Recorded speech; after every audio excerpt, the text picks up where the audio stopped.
Hello and welcome to the semi-final preview for the Crack World Cup. I'm James Cartwright, joined by Jack Shepherd. I can't believe we've reached this stage already. It feels like it's flown by. What a tournament it's been. We've got Mongolia versus Solomon Islands and Cambodia versus Yemen. So a lot of Asian sides in there. How are you feeling about this Crack World Cup semi-final we've got coming up for? Yeah, some days felt a lot longer than others, but of course, the month's gone by so quickly. It has. I mean, we've waited 4 years for this tournament, and there was some jeopardy. It may not have happened, but different circumstances happened. We've had a bit of a put-together tournament, fantastically by Jack, and I think it's been a lot more enjoyable than it would have been if, this had actually been just myself doing it. Yeah, and one thing I must mention is the thing I'm most excited about is the Golden Boot race. Yeah, do you think that's still interesting? Because we have Kurbanovs on 8 now, and we have 2 on 5, and they're coming into the semi-finals. That's the thing, now. They've got definitely 2 games to play. They've definitely got 2 games to play. So it will be a close run-in, hopefully. So delving into the games a bit more deeply, Mongolia versus Solomon Islands. I think Mongolia have sort of went through the tournament, not really been tested.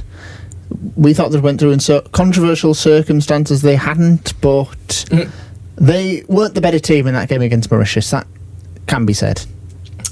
Yeah, well, I think Mongolia will do that thing again. I think they will as well. Where they just kind of scrape through without looking good. Yeah, very much like I don't know if you're describing them of Germany, because Germany do look good, but they always seem to get through their World Cup matches and win games. Maybe like Spain when they won the tournament in 2010, when I think they won various games. They only scored 8 goals in the competition, end up being the champions. But yeah, I would say this Mongolia team isn't as good or as enjoyable to watch as the last Mongolia team. I was concerned they wouldn't be as good with the likes of Chin Zorig out the side, Alkhan Tuyak out the side, but now they've replaced them with Galerdner and Davijav and other impressive players. Yeah, Mongols. And Solomon Islands, I think they went under the radar a bit and they have a goal scoring Totori. Yeah, the Solomon Islands, I don't think anyone expected them to get this far. Well, do you know, I was just thinking about, the other day after they went through, I was thinking to myself, I remember the game, one of the worst games of the tournament between Macau and the Solomon Islands, where Solomon Islands won 1-0, and I think both of us said at the time neither of these sides are particularly going to be damaging to this tournament, but Solomon Islands seem to pick it up from there on. They do.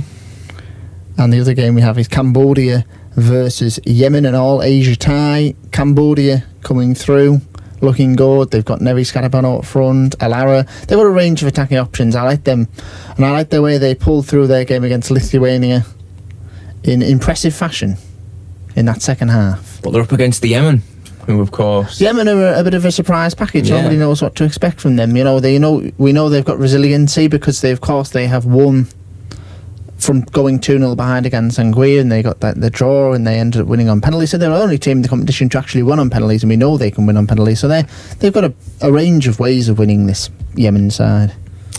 Yeah. I mean, you haven't really been keen on making predictions, but... Not anymore. I mean, I personally would say Mongolia look the most likely out of all these teams to lift the competition, probably. but that's purely on the pedigree of winning it before. I'd agree. Right.